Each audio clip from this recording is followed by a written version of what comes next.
Hello everyone, my name is Bhushan Upadhyay. I have done my master's in zoology. I belong to Adi, Uttar Pradesh and I have been teaching zoology from the last 4 years. Today we are going to discuss a very important topic which is structure and function of nephron. आज के इस session में हम समझेंगे location of nephron, हम देखेंगे location क्या होती है नेफ्रॉन की, हम स्ट्रक्चर भी समझेंगे ऑफ नेफ्रॉन और एंड में हम समझेंगे इसके फंक्शंस को, नेफ्रॉन के फंक्शन को. But before starting this session I would ask you a question. एक क्वेश्चन से स्टार्ट करते हैं. We all know that we urinate very frequently. हम बहुत यूरिनेट करते हैं फ्रीक्वेंटली. बट आपने कभी सोचा कि ये ह्यूमन बॉडी के अंदर में यूरिन फॉर्म कहाँ पे होता है और कैसे होता है? Okay, all right. After end of this session आपके पास इस क्वेश्चन का आंसर होगा. सो आज हम समझेंगे नेफ्रॉन का स्ट्रक्चर और नेफ्रॉन की फंक्शन. स्टार्ट करते हैं. नेफ्रॉन जो होता है it is a functional structure of kidney. Kidney के अंदर मिलियंस ऑफ नेफ्रॉन प्रेजेंट्स होते हैं. ये फंक्शनल स्ट्रक्चर होता है. इसका मतलब यहाँ पे आकर के ब्लड के अंदर से सारी इम्प्यूरिटीज़, नाइट्रोजनस वेस्ट और जितने भी मेटाबॉलिक वेस्ट होते हैं उनको रिमूव करते हैं और ब्लड को फिल्टर करके वापस बॉडी में भेज देते हैं. अब किडनी के अंदर नेफ्रॉन प्रेजेंट्स होते हैं. अगर हम बात करें हमारे एक्सक्रीटरी सिस्टम की तो we all know with the help of your NCERT diagram, NCERT के डायग्राम की हेल्प से समझते हैं. We all know human excretory system is consist of a pair of kidney. यहाँ पर एक पेयर ऑफ किडनी होती है which is connected to a pair of ureter which is connected to a muscular bag like structure which is urinary bladder and a urethra. तो हम जानते हैं kidney is a bean shape structure. अगर उस bean shape structure kidney को मैं ऐसे cut करके आपके सामने उसका सेक्शन ड्रॉ करूं तो हम देखेंगे कि किडनी के दो पार्ट होते हैं. एक तो आउटर मोस्ट पार्ट होता है जिसको हम बोलते हैं बेटा कॉर्टेक्स, इसको कहते हैं कॉर्टेक्स. और इनर मोस्ट पार्ट होता है, उसके अंदर में काफ़ी सारे पिरामिड्स प्रेजेंट होते हैं जिसको मेडुलरी पिरामिड्स एनसीईआरटी में मेंशन किया गया है, मेडुलरी पिरामिड्स. और जो अब अगर हम बात करें लोकेशन ऑफ नेफ्रॉन की तो nephron on the basis of its location के बेसिस पर नेफ्रॉन को दो टाइप में कैटेगराइज किया जाता है. वो नेफ्रॉन जो कि कॉर्टेक्स में प्रेजेंट होते हैं उन्हें बोलते हैं कॉर्टिकल नेफ्रॉन. ऑलराइट. तो यहाँ पर दो टाइप के नेफ्रॉन होंगे. एक होगा जो कॉर्टेक्स में मिल रहा है उसे हम बोलेंगे कॉर्टिकल नेफ्रॉन, और एक नेफ्रॉन प्रेजेंट होता है, second type of nephron is present on the junction of medulla. Second one present होता है मेडुला के जंक्शन पर. तो अब हमने बोला था मेडुला के जंक्शन पर प्रेजेंट है, इसीलिए इसको हम बोलते हैं जक्स्टा मेडुलरी नेफ्रॉन. तो एक ऐसा तो on the basis of location के बेसिस पर नेफ्रॉन को दो टाइप से कैटेगराइज किया जाता है. जो आउटर मोस्ट कॉर्टेक्स में प्रेजेंट होगा, उसे हम बोलेंगे कॉर्टिकल नेफ्रॉन. तो जो बाहर के कॉर्टेक्स वाले रीजन में प्रेजेंट होगा उसे हम बोलेंगे कॉर्टिकल नेफ्रॉन, और जो मेडुला के जंक्शन पर प्रेजेंट होगा उसे बोलेंगे जक्स्टामेडुलरी नेफ्रॉन. तो यहाँ पर दो टाइप के नेफ्रॉन है. एनसीईआरटी बोलती है कि 80% of the nephrons are cortical nephrons and 20% are juxtamedullary nephrons. इसके बीच में एक और डिफरेंस है. जो कॉर्टिकल नेफ्रॉन होता है उसकी जो लूप ऑफ हेनले होती है वो मेडुला के अंदर में ज़्यादा डीप एम्बेडेड नहीं होती. While on the other end juxtamedullary nephron की जो लूप ऑफ हेनले होती है वो डीप एम्बेडेड करती है मेडुला के अंदर, जो कि ऑस्मो रेगुलरिटी में हेल्प करती है. जब हम नेक्स्ट क्लास में काउंटर करंट मैकेनिज्म पढ़ेंगे then we will read about it. But अभी के लिए दो टाइप के नेफ्रॉन है. कॉर्टेक्स में मिलने वाला कॉर्टिकल नेफ्रॉन, मेडुला के जंक्शन पर मिलने वाला जक्स्टामेडुलरी नेफ्रॉन. ये हमने इसकी लोकेशन को समझा. अब हम इसके स्ट्रक्चर को समझते हैं. मैं इसको रब करता हूँ फिर हम समझते हैं. Alright. So structure of nephron की हम बात करें तो नेफ्रॉन का स्ट्रक्चर, सबसे पहले नेफ्रॉन के स्ट्रक्चर ये जो आपके सामने ड्रॉ किया है मैंने, ये स्ट्रक्चर होता है नेफ्रॉन का. इसमें सबसे पहले कप लाइक स्ट्रक्चर प्रेजेंट है जिसको हम कहते हैं वुमेन्स कैप्सूल. इस वुमेन कैप्सूल के अंदर में ब्लड कैपिलरीज का एक गुच्छा प्रेजेंट होता है जिसको हम कहते हैं ग्लोमेरुलस. ये जो रेड कलर का दिख रहा है इसे कहते हैं ग्लोमेरुलस. अब ये वुमेन्स कैप्सूल कनेक्टेड होता है coiled like tube like structure से. अब ये देखो ये वुमेन्स कैप्सूल ओपन हो रहा है एक ट्यूब्स में जो कि बहुत ज्यादा कॉइल्ड है. तो बायो में कॉइल्ड को बोलते हैं कॉन्वोल्यूटेड, और ये हैं क्या ट्यूब्यूल्स. तो कॉन्वोल्यूटेड ट्यूब्यूल्स हैं और ये प्रेजेंट है, ये convoluted tubules coiled tubes present है वुमेन्स कैप्सूल के पास में. तो इसीलिए हम इसको बोलते हैं प्रॉक्सिमल कॉन्वोल्यूटेड ट्यूब्यूल्स या फिर पीसीटी. ठीक है, आई होप आपको इसका नाम याद हो गया होगा. बहुत ज़्यादा कॉइल्ड ट्यूब्स जो कि पास में प्रेजेंट है, इसीलिए प्रॉक्सिमल कॉन्वोल्यूटेड ट्यूब्यूल्स।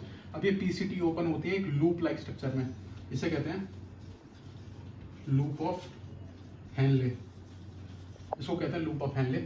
एक आर्म जो है इसकी वो डिसेंड कर रही है तो इसे बोल देंगे descending limb of loop of Henley. एक आर्म इसके असेंड कर रही है, इसे कहते हैं ascending limb of loop of Henley. Ascending limb of loop of Henley again open होती है अगेन कॉल्ड लाइक ट्यूब्स में, तो कॉल्ड लाइक ट्यूब्स है कॉन्वोल्यूटेड ट्यूब्यूल्स। और ये जो ट्यूब्यूल्स हैं, ये जो कॉन्वोल्यूटेड ट्यूब्यूल्स हैं, ये प्रेजेंट है डिस्टल पार्ट में। आप देखो यहाँ से डिस्टल यानी कि दूर प्रेजेंट है, तो ये प्रेजेंट है डिस्टल पार्ट में, तो ये डीसीटी, इसको कह देते हैं डीसीटी, डिस्टल कॉन्वोल्यूटेड ट्यूब्यूल्स। अब अगर हम बात करें स्ट्रक्चर में, तो स्ट्रक्चर अगेन शुरू होता है एक कप लाइक स्ट्रक्चर से, Bowman capsule, PCT, loop of Henle and DCT. DCT open होता है एक कलेक्टिंग डक्ट में। ये जो कलेक्टिंग डक्ट है बेटा, it is not a part of, ये जो कलेक्टिंग डक्ट है, ये कलेक्टिंग डक्ट नेफ्रॉन के स्ट्रक्चर का पार्ट नहीं होता है। एनसीईआरटी कहती है hundreds and thousands of nephron opens in a single collecting duct. तो एक कलेक्टिंग डक्ट में बहुत सारे नेफ्रॉन ओपन होते हैं, तो ये इसका पार्ट नहीं है। अगर ये मैंने आपके सामने ड्रॉ किया, अब अगर मैं आपके सामने डेमोन्स्ट्रेट करूँ, तो फॉर एग्जाम्पल आप समझो कि ये ब्लड कैपिलरीज का एक गुच्छा है, ये कप लाइक स्ट्रक्चर प्रेजेंट है, इसे कहेंगे वुमेन्स कैप्सूल। वुमेन्स कैप्सूल के अंदर ये ब्लड की सप्लाई यानी कि ब्लड कैपिलरीज जो कि है ग्लोमेरुलस, और ये दोनों मिलकर के बनाते हैं साथ में, इन दोनों स्ट्रक्चर को, ग्लोमेरुलस और वुमेन्स कैप्सूल को साथ में कहते हैं मालफिजियन बॉडी, मालफिजियन बॉडी। ये वुमेन्स कैप्सूल, ये है क्या वुमेन्स कैप्सूल प्लस ग्लोमेरुलस, इसको कहते हैं ये रहा, ये आपके एनसीईआरटी का डायग्राम है, वुमेन्स कैप्सूल प्लस ग्लोमेरुलस। अब मैं आपके सामने अगर डेमोन्स्ट्रेट करूं तो वुमेन्स कैप्सूल प्लस ग्लोमेरुलस, और मेरे रेस्ट वाले पार्ट को आप समझो PCT, proximal convoluted tubule, distal limb of loop of Henley, ascending limb of loop of Henley, ये हो गया लूप ऑफ हेनले। मेरे शोल्डर को आप समझो डीसीटी, और मेरी बॉडी हो गई कलेक्टिंग डक्ट। तो आपके सामने मैंने नेफ्रॉन बनाया। अब ये हो गया नेफ्रॉन का डायग्राम, लेकिन नेफ्रॉन के आसपास बहुत ज़्यादा ब्लड की कैपिलरीज प्रेजेंट होती है ना, बहुत ज़्यादा ब्लड कैपिलरीज और ब्लड वेन से ये पूरा स्ट्रक्चर जो होता है वो कनेक्टेड होता है। तो इस तरीके से आप समझ सकते हैं, ये पूरा नेफ्रॉन है जो मैंने आपके सामने अभी ड्रॉ किया है ना, ये इस तरीके से दिखता है। आई होप आपको ये समझ में आया होगा। अब इसको मैं रब करता हूँ, देन इसके बाद में हम समझेंगे फंक्शन ऑफ नेफ्रॉन। अब अगर बात करें फंक्शन ऑफ नेफ्रॉन की, तो नेफ्रॉन का फंक्शन होता है ब्लड को फिल्टर करना। ब्लड के अंदर नाइट्रोजनस वेस्ट जैसे कि यूरिया, अमोनिया, ये सब प्रेजेंट्स होते हैं, नाइट्रोजनस वेस्ट, इनको फिल्टर करना, या फिर मेटाबॉलिक वेस्ट, आइंस वगैरह, इनको वेस्ट, जो भी वेस्ट है बॉडी के अंदर में जो जिसकी रिक्वायर्ड नहीं है, उसको फिल्टर आउट करके ब्लड से अलग कर देना, और इन सबको अलग कर देना, ब्लड को फिल्टर करके प्योर करके वापस बॉडी में भेज देना। ये होता है नेफ्रॉन का फंक्शन। अब जो भी इम्प्योरिटीज को फिल्टर आउट करना होगा, ये फंक्शन जो होगा इसका 3 स्टेप्स में होगा। यूरिन फॉर्मेशन, जो ब्लड के अंदर से इम्प्योरिटीज को हम रिमूव कर रहे हैं उसी को हम आगे जाकर के यूरिन बोलेंगे। अब ये नेफ्रॉन का काम होता है ब्लड को फिल्टर करना, यानी कि यूरिन का फॉर्मेशन करना। अब ये फॉर्मेशन 3 स्टेप्स में होता है, ठीक है। पहला स्टेप होता है इसके अंदर में जिसको कहते हैं अल्ट्रा फिल्ट्रेशन, या फिर इसको ग्लोमेरुलस फिल्ट्रेशन भी कह देते हैं। सेकंड होता है सेलेक्टिव ट्यूबुलर रीअब्जॉर्प्शन,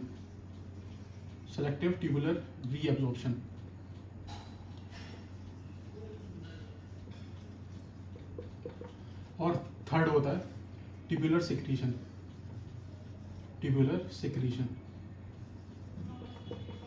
अब अगर बात करें अल्ट्रा फिल्ट्रेशन की, सबसे पहली स्टेप है ब्लड को फिल्टर करने की, अल्ट्रा फिल्ट्रेशन।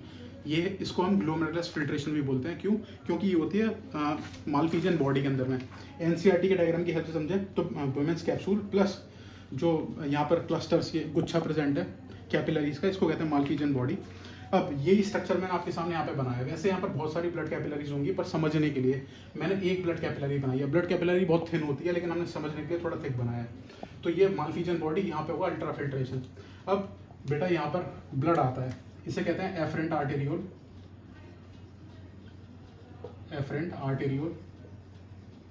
ये इफरेंट आर्टेरियोल।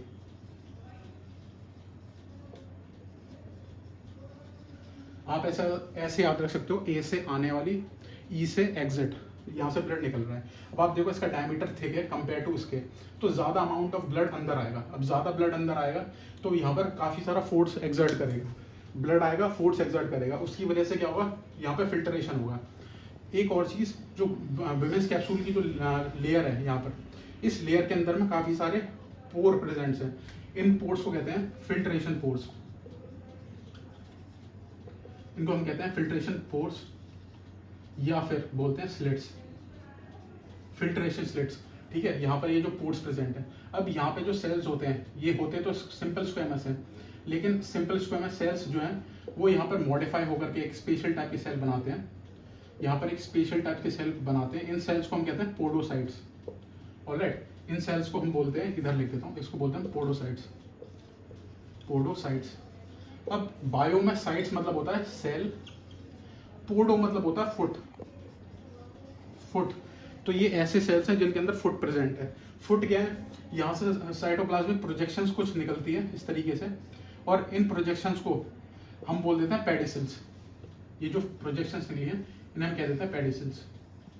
अब ये पेडिसल्स कुछ नहीं होती, ये जो ग्लोमेरुलस होता है उसको होल्ड करके रखती हैं, इंटैक्ट रखने में हेल्प करती हैं। तो ये पोडोसाइट्स होते हैं। अब पोडोसाइट्स के बीच में यहाँ पे होल प्रेजेंट है, स्लिट्स प्रेजेंट है। इन पोर्स के थ्रू जो ब्लड होगा वो फिल्टर होकर के नीचे आ जाएगा। अब यहाँ पे फोर्स एक्सर्ट होगा, ज़्यादा अमाउंट ऑफ आएगा, तो यहाँ पर धीरे धीरे जो भी ब्लड है वो फिल्ट्रेट हो जाएगा। अब यहाँ से जो ब्लड फिल्टर होता है वो 3 मेम्ब्रेन्स के थ्रू होता है। पहली होती है एंडोथीलियम, जो होती है ब्लड कैपिलरीज की। सेकंड बेसमेंट मेम्ब्रेन, और यहाँ पर पोडोसाइट्स और ये जो होल यहाँ पे जो पोर प्रेजेंट है, इसके थ्रू जो भी चीज़ फोर्स के थ्रू यहाँ पे नीचे फिल्ट्रेट हो जाती है। अब आपने एक चीज़ यहाँ पे नोटिस करी होगी, यहाँ पे जो बेटा फिल्ट्रेशन हो रहा है ये कोई सेलेक्टिव प्रोसेस नहीं है। यहाँ पे ज़रूरी नहीं है कि नाइट्रोजनस वेस्ट या फिर जो बॉडी के वेस्ट है वही फिल्टर करें। मेजॉरिटी ऑफ द टाइम्स ये तो बस क्या है, पोर्स हैं, है ना, इनका जो डायमीटर है उस डायमीटर से छोटी जो भी चीज़ें होंगी वो सब इसके थ्रू पास आउट हो जाएंगी। तो मेजॉरिटी ऑफ द टाइम्स क्या होता है, glucose, fatty acids, amino acids, ये जो वाइटल प्रोडक्ट्स होते हैं ये भी कई बार फिल्टर हो जाते हैं। तो मोस्ट ऑफ द टाइम्स यहाँ पर जो ये फिल्ट्रेट कलेक्ट हुआ है इसको हम कह देते हैं ग्लोमेरुलिक फिल्ट्रेट। इसको हम कहते हैं ग्लोमेरुलस फिल्ट्रेट। ये जो ग्लोमेरुलर फिल्ट्रेट है इसमें नाइट्रोजनस स्पेस के साथ साथ कई बार बाकी वाइटल चीज़ें भी हो जाती हैं। तो ये था पहला स्टेप जिसको हम कहते हैं अल्ट्राफिल्ट्रेशन। अब मैं इसे रब करता हूँ। तो अब सेकंड प्रोसेस होती है ट्यूबुलर रीअब्जॉर्प्शन। अब हमने समझा था कि यहाँ पर काफ़ी ज़्यादा फिल्ट्रेट इकट्ठा हो गया था। अब ये जो फिल्ट्रेट था इसके अंदर glucose, fatty acids, amino acids जैसे वाइटल कंपोनेंट प्रेजेंट थे। तो अब क्या होता है, हम सेकंड प्रोसेस के थ्रू क्या करते हैं, सारी वाइटल प्रोसेस को रीअब्जॉर्ब कर देते हैं, है ना। तो जितना भी ग्लूकोज होगा यहाँ पर, ग्लूकोज, ठीक है, अमाइनो एसिड्स, फैटी एसिड्स, ये सारी चीज़ें जो होंगी इनका 100% रीअब्जॉर्प्शन हो जाएगा। इसको हम ऐसी बॉडी से बाहर वेस्ट में तो जाने नहीं दे सकते, तो हम इसका 100% रीअब्जॉर्प्शन कर देते हैं। इसका 100% रीअब्जॉर्प्शन कहाँ से होता है, पीसीटी से होता है। अब पीसीटी कॉल्ड लाइफ ट्यूब थी, लेकिन मैंने इसको समझने के लिए ऐसा स्टेट बना दिया है, ठीक है। तो ये यहाँ पर क्या होता है कि मैक्सिमम रीअब्जॉर्प्शन जो होगा, सेकंड प्रोसेस जो मैक्सिमम रीअब्जॉर्प्शन होगा वो होगा पीसीटी के अंदर। क्यों? क्योंकि यहाँ पर special types of cell present होते हैं। इनको हम कहते हैं ब्रश बॉर्डर्ड क्यूबोइडल एपिथेलियम, ठीक है। ब्रश बॉर्डर्ड, इसको लिखता नहीं हूँ, आप ऐसे ही समझ लो, brush bordered cuboidal epithelium. Special types of cell होते हैं ब्रश बॉर्डर्ड क्यूबोइडल एपिथेलियम। इसके ऊपर माइक्रोविलाइस वगैरह प्रेजेंस होती है, जिसकी वजह से एब्जॉर्प्शन जो होता है वो बढ़ जाता है। तो अब यहाँ पर glucose, fatty acids, amino acids का 100% रीअब्जॉर्प्शन हो जाएगा। यहाँ से वाटर का भी रीअब्जॉर्प्शन हो जाएगा। मैक्सिमम रीअब्जॉर्प्शन पीसीटी के अंदर से होता है। इसके अलावा सॉल्ट्स वगैरह का भी रीअब्जॉर्प्शन हो जाएगा इसके अंदर से। Salts, sodium, potassium, bicarbonate ions, इन सब का यहाँ से रीअब्जॉर्प्शन हो जाएगा। अब लूप ऑफ हेनले की जो डिसेंडिंग आर्म है इसके अंदर से वाटर का रीअब्जॉर्प्शन होगा, और ascending leg of loop of Henley जो होती है इसके अंदर से सॉल्ट का रीअब्जॉर्प्शन हो जाएगा, सॉल्ट। और अगर बात करें डीसीटी की, तो डीसीटी के अंदर जो रीअब्जॉर्प्शन होता है वो एक कंडीशनल सिचुएशन होती है। अगर बॉडी के अंदर कोई स्पेशल कंडीशन है, जैसे पानी की कमी है, सॉल्ट्स की कमी है, तो उस के सिनेरियो में हार्मोनल एक्शन के through, anti diuretic hormone, vasopressin, या फिर अलग अलग हार्मोन्स के थ्रू यहाँ से कंडीशनल रीअब्जॉर्प्शन होता है डीसीटी के अंदर से। तो ये सेकंड प्रोसेस हो गई ट्यूबुलर रीअब्जॉर्प्शन। तो अभी तक हमने समझा कि ब्लड फिल्टर हुआ, ग्लोमेरुलर फिल्ट्रेशन हुआ, जिसके अंदर से वेस्ट आ गए थे। वेस्ट के साथ में इंपॉर्टेंट चीज़ें भी आ गई थी जिसको हमने रीअब्जॉर्ब कर लिया रीअब्जॉर्प्शन के थ्रू। पर पॉसिबल ऐसा भी है ना कि कई बार जो वेस्ट है वो फिल्टर ना हो।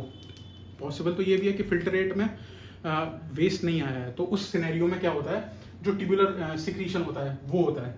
तो जो ट्यूबुलर थर्ड स्टेप होता है ट्यूबुलर सिक्रीशन, तो हम इसमें क्या करते हैं, जो वेस्ट होगा उस वेस्ट को हम लोग ब्लड कैपिलरीज के अंदर सिक्रीट करेंगे। तो ये होता कहाँ से है, ये होता है पीसीटी, ये होता है पीसीटी के अंदर से और डीसीटी के अंदर से। जो ट्यूबुलर सिक्रीशन ये दो जगह से होगा, पीसीटी और डीसीटी के अंदर से। इसमें क्या होता है, कई बार ऑस्मोरेगुलरिटी को मेंटेन करने के लिए या पीएच को मेंटेन करने के लिए सोडियम आयन, पोटेशियम आयन या फिर जो अमोनिया होता है NH3 इन सबको कई बार सिक्रीट कर दिया जाता है पीसीटी और डीसीटी की हेल्प से। तो ये थी तीनों स्टेप जो हमने समझी, जो कि थी पहली ultra filtration, tubular reabsorption and tubular secretion. तो ये तीनों स्टेप हमने समझा। आई होप आपको ये लेक्चर आज के समझ में आया होगा। नेक्स्ट क्लास में हम पढ़ेंगे counter current mechanism. I will see you at the next class. Thank you.